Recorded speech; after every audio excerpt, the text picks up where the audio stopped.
Well, good afternoon. Live with Dr. JJ at Manor Road United Church. We're Friday afternoon, the Manor Speaker Series. And we have quite an interesting, we have a schedule shift today, but it's going to be quite exciting. And over to Susan, who is our wonderful host. Thank you, everybody, for coming. Yes, we have a repeat performance. Ellen Schwartzel, who is the president of the Toronto Field Naturalists, who is going to be talking about the wonderful network of ravines and nature trails and that we have in our city and what we can do to make sure that they stay on. So hope you enjoy. And this is we're rebroadcasting an old episode, so there we go.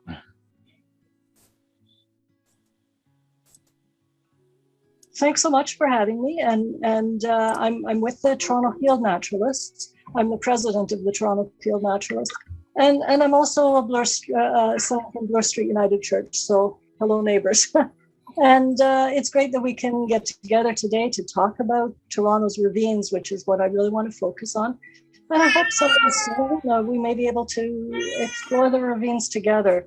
Meanwhile, I encourage you and your families and friends to discover a ravine near you. And I know that we're spread all over the city today. I heard Downsview, I heard Merton Street. So it's not just one locality. But the ravines are definitely a place to find nature in the middle of a big city. So we know, of course, that every city has special places. Toronto has the Great Thames River with many famous bridges. And Ottawa has the Rideau Canal, which is wonderful in winter when you can skate for miles. I've done that myself. Vancouver has, of course, all that great oceanside beach territory and Stanley Park as well. So that's terrific. But Toronto has ravines. And we have over 11,000 hectares of beautiful green, natural forested lands. And that's nature at our footsteps, at our doorsteps. And I think today I just want to focus on the ravines, although there's other great parkland as well. And we can talk about what the ravines do for us and also what we can do for the ravines. For a start, I encourage all of us to visit Toronto's ravines. Now, that may seem obvious, but in fact, not everybody knows that the ravines are there and available to us. About 60% of Toronto's ravine lands are public lands, so they're open to all. And there are over 500 kilometers of trails that are spread throughout the ravine network. And about half of those are paved, so they're easy to use, and there's signage. And again, as I say, we will often find ravines close to our homes. Toronto ravines are definitely for families.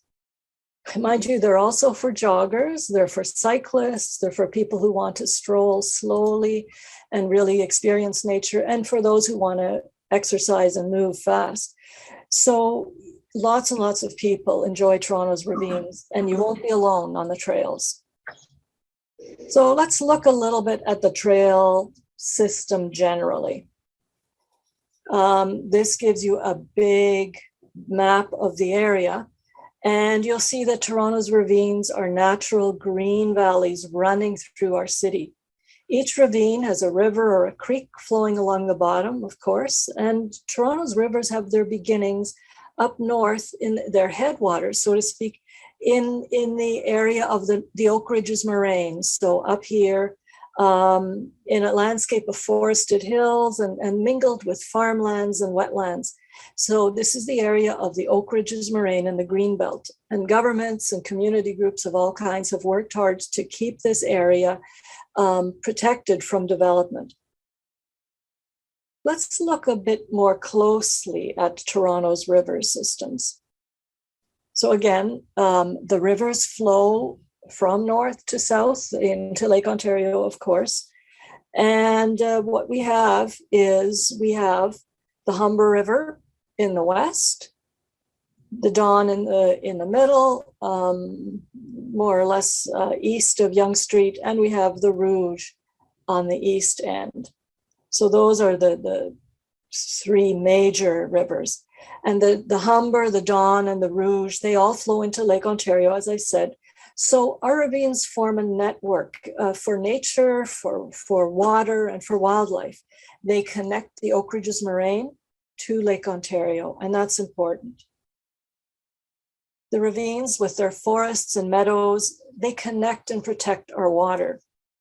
They slow the water down, they keep it cool, and they help to filter the water. Toronto's rivers begin underground, again, way up there on the Oak Ridges Moraine. And under those hills, we have a lot of gravel that was laid down or left behind by the last ice ages, thousands of years ago. And that gravel holds a lot of clean groundwater. And all that groundwater is the beginning of Toronto's rivers. As the rivers flow south, of course, more and more of their watersheds are covered in buildings and pavement, roads, parking lots, sidewalks. So Toronto's watersheds are mostly paved over, and there's less and less green space to soak up the rain and to hold it. If we look around the next time we're out, we notice how much of our streets are paved over, even in residential areas. There are only patches of green space left often. And in downtown areas like here around the Royal Ontario Museum, there are really only rare patches of exposed soil in planters. All that hard pavement means that snow and rainwater runs off roads, buildings, rooftops, parking lots, sidewalks, and it goes directly into the storm sewers and from there into the creeks and rivers. It runs off really fast because there's little or no soil to soak it up and hold it and let it slow down. Like many other cities, Toronto has been seeing more flooding in recent years. And partly that is just because so much of our land has been paved over. Partly it's also a reality of a changing climate. We are getting more intense weather, including heavier rainstorms. Together, the paved over land plus the changing climate means we see more flooding. Floods can happen very fast and cause a lot of damage. This flood happened on Finch Avenue in 2005. So this was one of 8 extreme weather events that had happened in the previous 20 years. And it was a record rainfall. It caused flash flooding and washed out a portion of Finch Avenue, but also caused major problems in Highland Creek. There was damage to public and private property estimated between $400 and $500 million. And it also flooded over 4,200 basements and damaged stream banks, creeks, trees, parklands. And of course, what you see here are all the utilities that were broken. It was a major event.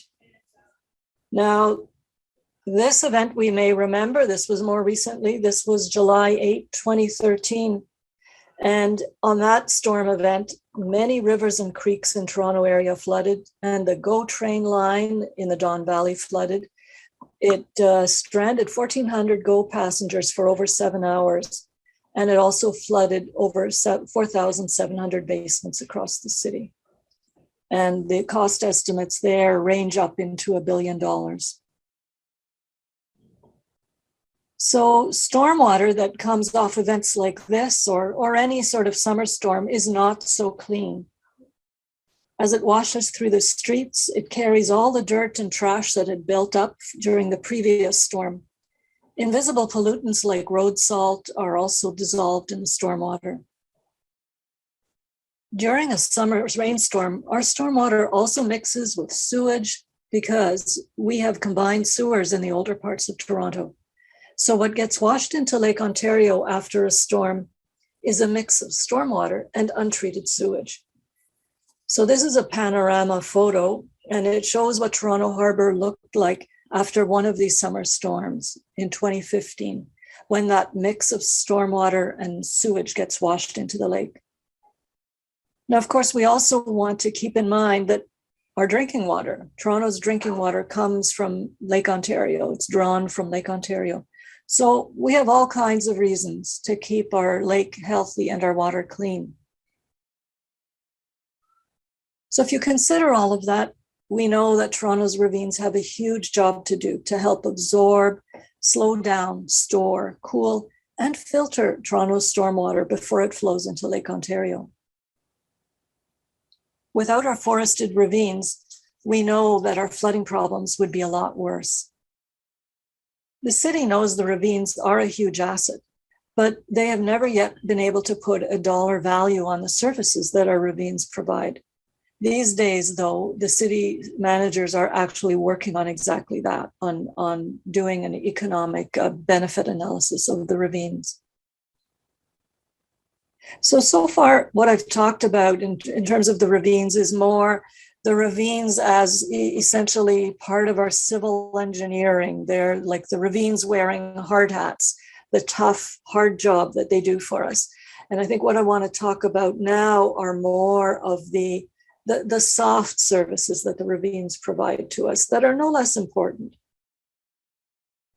Because we know that in Toronto, nature changes dramatically over the seasons. We know that we're just about to head into a season of big changes. And every month brings wonderful new developments in nature, and the ravines let us enjoy all those changes up close. In spring, for example, we can find trilliums and other ephemeral spring flowers in the ravines. And of course, the trilliums are the official flower for Ontario. But in the fall as well, the beautiful fall colors that tourists come to this part of the world to see, we can enjoy them in our backyards, essentially. So the autumn is a particularly wonderful time to visit the ravines and to learn how the natural world gets ready for winter. Kids can enjoy the fall leaves too. They may want to jump into the leaves, or they can make art collages with them. In winter, our ravines can be especially beautiful. Our ravines let us enjoy nature all year round, and that's important because our winters are just so very long.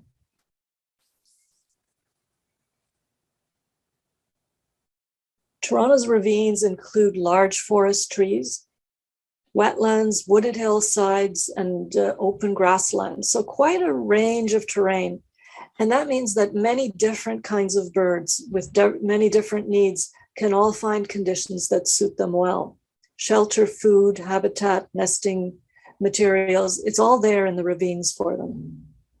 And as well, the ravines are safe green pathways that they can use to travel when they migrate, for example, north in the spring into Northern Ontario, or if they're migrating south towards the lake, they can use the ravines as green corridors. Of course, we all know people who love birds. Maybe we're bird watchers ourselves. And for many, birds are their favorite way to connect with nature, even in winter. Some people travel thousands of kilometers to add to their bird lists, but Toronto ravines are actually a very good place to do birding.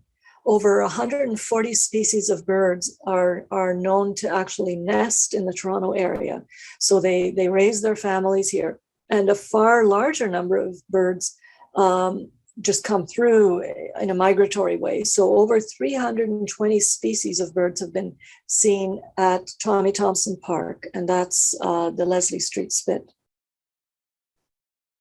Kids are naturally curious about birds as well. Even very small kids can get excited about birds. Birds are a great way to introduce kids to nature.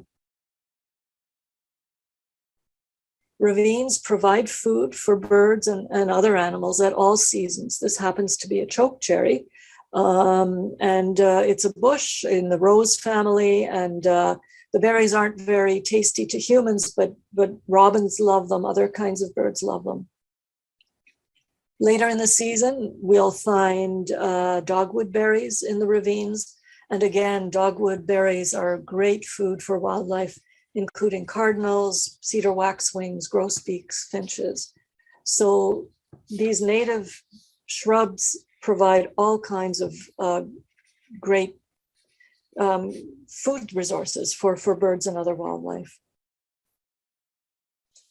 Some types of birds in Toronto, they stay all year round. And the ravines are especially very important to birds that need forested habitat. The nuthatch is one example, and you can hear from the name, the nuthatch, that its food is often nuts and seeds. We're all familiar with the cardinal. It's a wonderful bright red bird, and it lives in Toronto all year round as well, and often likes habitat in the ravines. Other birds raise their families much further north and only come to the Toronto area and to the ravines in the winter. Juncos would be one example. So they go north again in the spring. They just essentially, they shelter in the ravines for the winter. Now, warblers are a group of birds that migrate often very, very long distances. And a large number of species of warblers come through Toronto in the migratory time. And some of them come from as far away as Central or even South America. The tiny black-polled warbler, for example, and it weighs only about 12 grams, it flies an annual round trip of about 20,000 kilometers from the boreal forests of North America to its winter home in the Amazon basin. Another really small bird, the Canada warbler, breeds in Ontario too, but it winters in Ecuador and Peru as far south as Lima. Canada warblers can be found in flocks high up in the Andes Mountains, but during migration, we can sometimes see them in Toronto ravines. In Toronto, spring bird migration begins in March, so right about now is when we can start looking. But the best time, the peak time for bird migration is mid-May in Toronto. Ravines are safe places for many birds to raise families. Some species of birds, they're evolved to nest on the ground. And so for them, dogs, especially off-leash dogs, are a real problem. So in Toronto, there are a few places where fences have been put up in an effort to protect ground nesting birds and give them a safe place to nest. Ravines are places where we can see wildlife close up. And it may be something as simple as a butterfly, this black swallowtail, for example. Or sometimes we may just see signs of wildlife and need to interpret them. This chewed up tree stump, for example, maybe a beaver cut through the line somewhere. But the point I was making really is that there are often things to see in the ravines that are not necessarily furry animals directly, but they're evidence. And that's a nice feeling too. So now, sometimes, if we're lucky, we may see nature far away as well. Deer are obviously shy animals, but sometimes we can see them in the ravines. Now, deer incidentally love to eat trilliums, so those early spring flowers that come up early when there's not much else green, they get munched preferentially. So if we have too many deer in an ecosystem like the ravine system, our trilliums tend to dwindle and may disappear altogether. So it's one of those, those interesting interactions. And obviously there are interactions of every kind. We know that trees and squirrels need each other, and there are so many different mutual needs. But an interesting reality is that people need nature too. We really do need it. Toronto ravines let us enjoy nature in our everyday lives. Often we can walk from our homes to a ravine or get there by TTC. And it's really important for our mental health. Increasingly, we're seeing even medical doctors issuing nature prescriptions. In other words, saying, you should get out for a walk a couple times a week. It'll do you good. Get out into nature. And many studies have been done and have been compiled showing that spending time in nature can make us feel more relaxed. It reduces stress levels. It gives us more energy. makes us more creative, and improves sleep. So all of those elements are really important. Ravines also connect us with the past. Our ravines are much, much older than the city itself. So this steep quarried hillside at the brickworks, it may not look like much in the photo, but it actually offers an exciting window into the deep, deep past. In fact, this north slope is so important that it has been named a World Heritage UNESCO site. The site was made famous by Toronto geologist A.P. Coleman, who discovered that the quarry wall showed a complete record of the past 130,000 years. It also showed that our area has been covered by glaciers, not just once, but several times. So, and that the climate warmed up considerably in between those two ice ages. And that was quite a remarkable thing to discover, because often a second ice age will wipe out any evidence that was left beforehand. And so to have a record in the geology that shows that interglacial period, that was very exciting to geologists. And this is sort of a graphic depiction of what was observed when geologists examined that quarry slope. And another thing that Coleman discovered at the very bottom of that, in the bottom geologic layer, was the tooth of a giant beaver in the very oldest layers. So there were giant beavers living in this area, weighing about 200 pounds, about the size of a beaver, living here 130,000 years ago. Now, of course, they didn't live here all by themselves. There was a whole ecosystem. There were bison, there were giant bears. And so it was a whole world that is lost now, but that we have a record for, and that we can visit virtually in downtown Toronto. And here is a depiction of that ancient beaver skull to give you a sense of the size compared to a modern beaver. Wow. Now, ravines are also important to Indigenous groups. For thousands of years, these lands have been the traditional territory of many nations, including the Mississaugas of the Credit, the Anishinaabe, the Chippewa, the Haudenosaunee, and the Wendat peoples. Indigenous peoples had a strong relationship with the land and the rivers north of Lake Ontario. They farmed many crops where the soil was good, and the soil was good in a lot of places. And they cared for trees that provided nuts, fruit, and woods of various kinds. And walnuts were one of the types of trees that they favored and that they tended.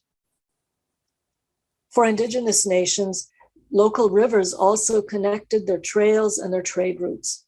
They fished rivers such as the Don River for salmon and other fish, and they hunted the marshlands around the river mouths like Ashbridges Bay for duck, muskrat, and deer. So this was a really good land.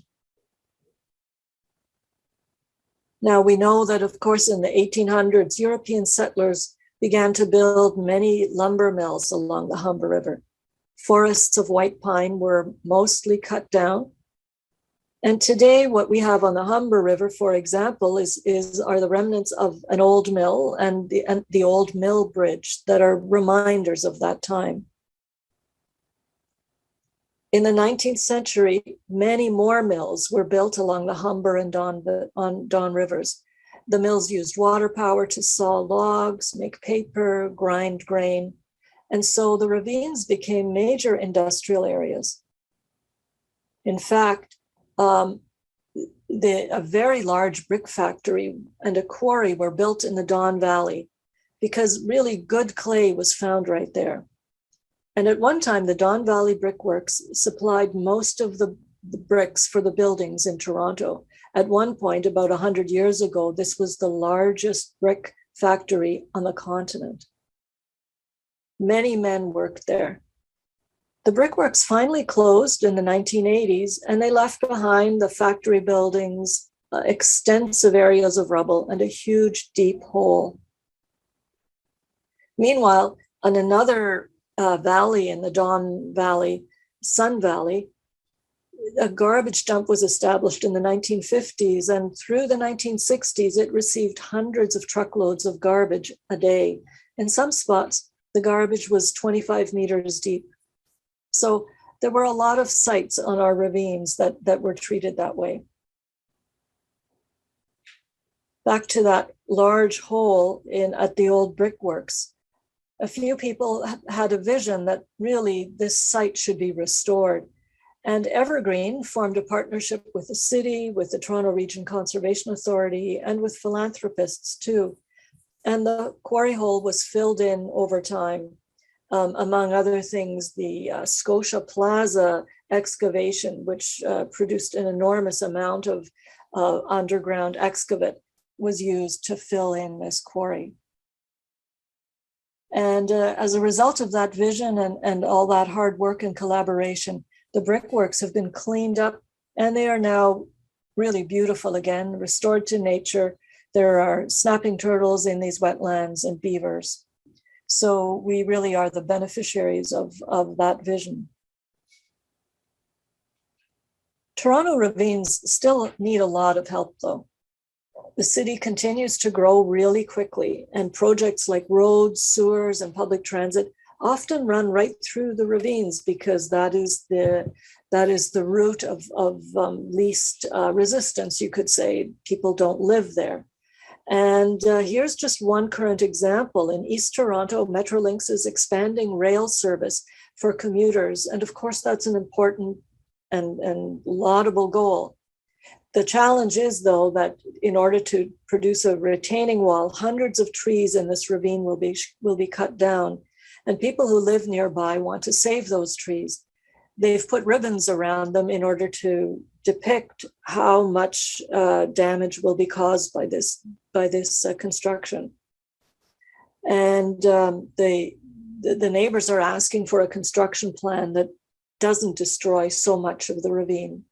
But this is really just one example. In a city our size, there are challenges for the ravine system almost everywhere you look in terms of infrastructure, building, and maintenance. Another challenge that we find across the ravine system is erosion, because the ravines are in many places used so well and they are quite steep. The paths just become eroded. The plants can't grow there anymore. The eroded bare dirt washes down the hillsides and the trees' roots become exposed. And so the trees begin to fail and it becomes a vicious cycle. So eroded paths are a problem right across the city. Litter is another perennial problem in our ravines. Plastic, we know, sticks around for a very, very long time, even though it may break down into little bits. And so tiny bits of plastic are now everywhere in our rivers and lakes. As well, we have new types of weedy plants that have been introduced from Europe and Asia, and they can quickly take over vast areas of ravine land because the native insects and the native wildlife just prefer to eat something else. And so Toronto has many kinds of invasive weeds, whether it's buckthorn or European common reed or Japanese knotweed. So garlic mustard is just one example, unfortunately. Dogs, the city has a lot of dogs, and dogs running off their leashes, they will scare birds, as I mentioned, and other wildlife. But they can also, just by running through the undergrowth, they can spread the seeds of those invasive weeds in their paws and in their fur. And so that contributes to the weeds being spread even faster. Toronto has at least 230,000 dogs. And with the pandemic, for example, we know that many people have bought pandemic puppies, so to speak. And of course, people need pets. They're important companions, but it's more the way that the dogs are exercised and allowed to roam free in the ravines that is the challenge. Toronto uses a lot of road salt in the winter, and that's terrible for trees and for other plants. So salt is also bad for fish, frogs, and all the aquatic insects that have their larval stages in the creeks and rivers. And we know that the tonnages of road salt that the city uses are just stupendous.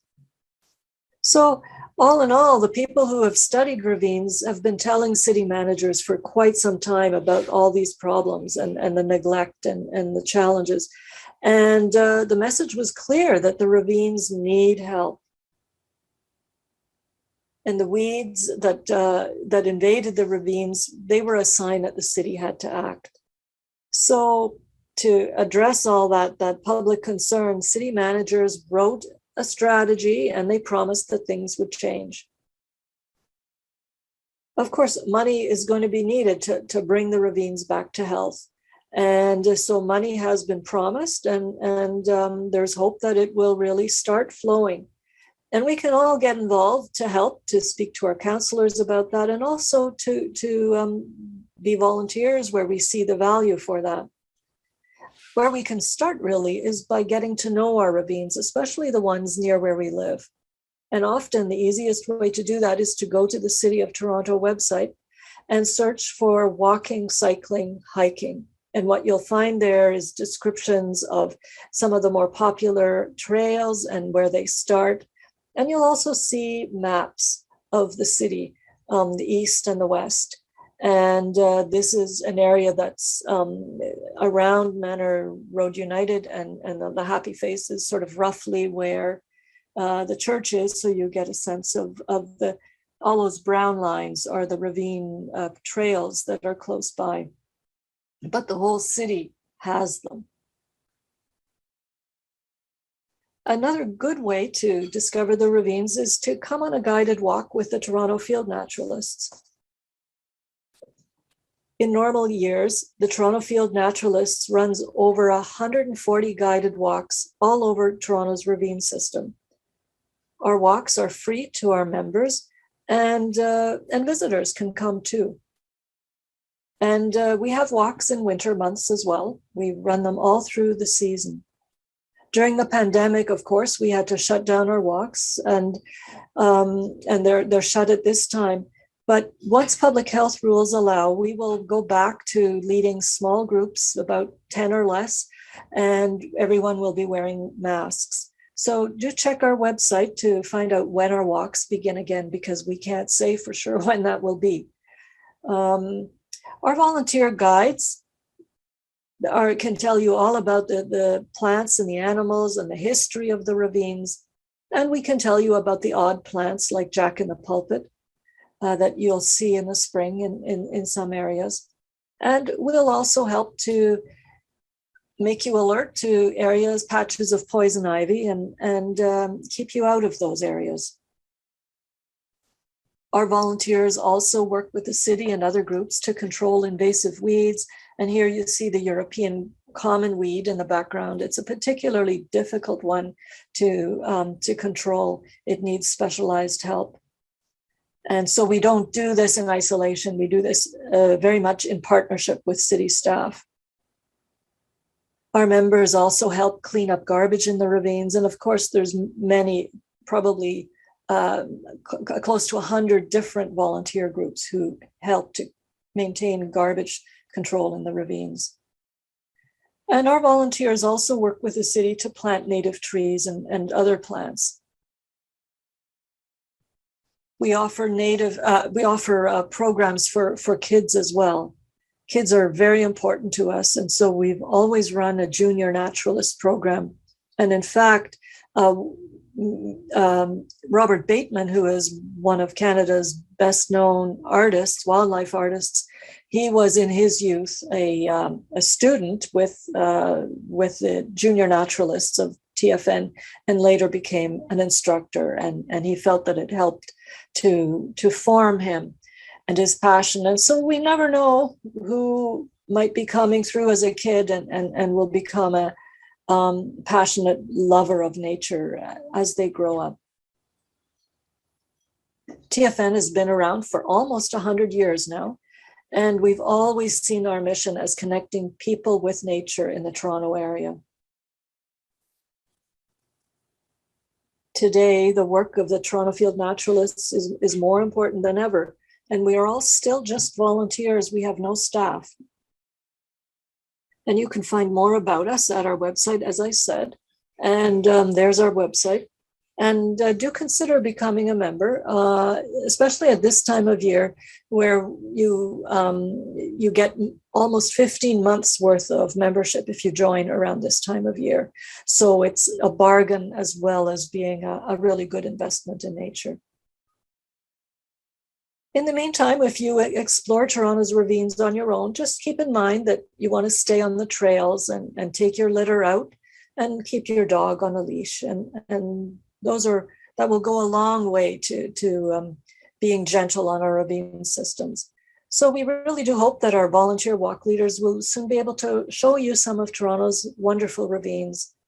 And so now I'm happy to chat and take questions and comments and observations. This is often where I learn most of all is in the conversation with others. So these have all been volunteer photographers who contributed here. And so we have a lot of photographers who help us. It's good to hear from Ellen again. Unfortunately, we can't ask her any questions, but I sort of reminded us we're looking forward to the snow melting and getting out there again in the, it's hard to imagine that some of that goes back 100,000 years and so, and I think we're really working at trying to be more conscious of how much green space and integrating more green space in the city. Now, does anyone have any comments or insights from what they heard again?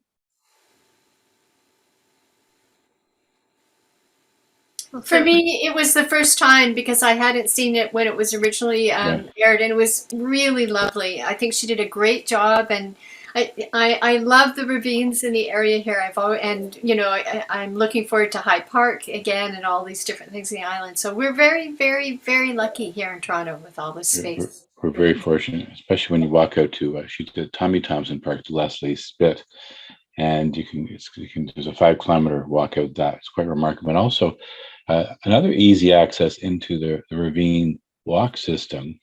Well, actually, two that I can think about.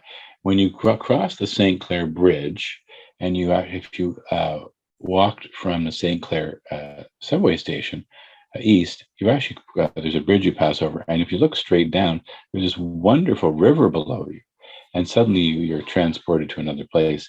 And also, Pottery Road is another lovely access in 2 points. If you drive down the Bayview extension, you'll often see people parked over on the other side, the east side of Bayview, and they're actually there's a massive area that's connected to the Don River there. And one way into that is through Pottery Road. And you can see both on the north side and south side of Pottery Road leads to that wonderful spot where you think you're almost in Northern Ontario. And apparently another way into that is if you go over to Millwood, south of Laird, where Millwood goes south, where the Loblaws parking lot is, you can actually access the other end of that other cluster of walkways in the area, which is quite. And apparently, if you go along in the Mount Pleasant Cemetery, there's a path that connects with the old K. Gardner Belt rail line, if I'm not mistaken, and again another walk path, which is quite remarkable. Certainly. Any other thoughts or ideas? Yes, it's the Nordheimer ravine that's off of St. Clair, and that ravine. Okay, right, yeah. And it's a wonderful place to walk. And isn't there the way into that? And I might get the street wrong. Because sometimes you know where the streets are, but you can't remember the names of them. When you go east of Yonge, there's a street that's adjacent to the ravine that runs north and south that curves around and runs back into Yonge Street. But there's I think an access point that lets you walk more gently down into the ravine. Do you remember the name of that street by any chance, Susan? No, it's been a while, but I used to live up in that area, and I seem to recall that there's an exit from the St. Clair West station that access the ravine. It lets you go down. Yeah, and I see.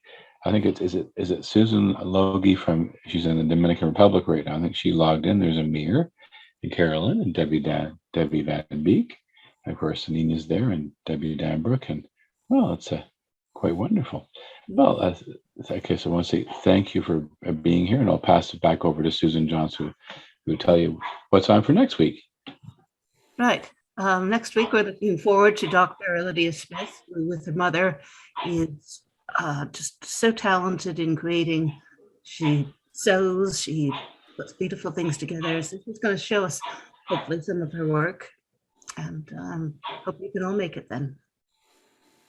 Well, thank you, everybody. And I think, Nina, are you there? All right. It's just Thank you, Reverend Dr. Thank you. Thank you, everybody. And so we'll sign off for now. And hopefully, we'll see you on Facebook. I recommend, speaking of walking, it's sunny out there, and it's even though it's below zero, it's quite beautiful with the snow. It's beginning to melt a bit, but it looks like a bit like a winter wonderland. So take care, everybody, and have a good rest of the day.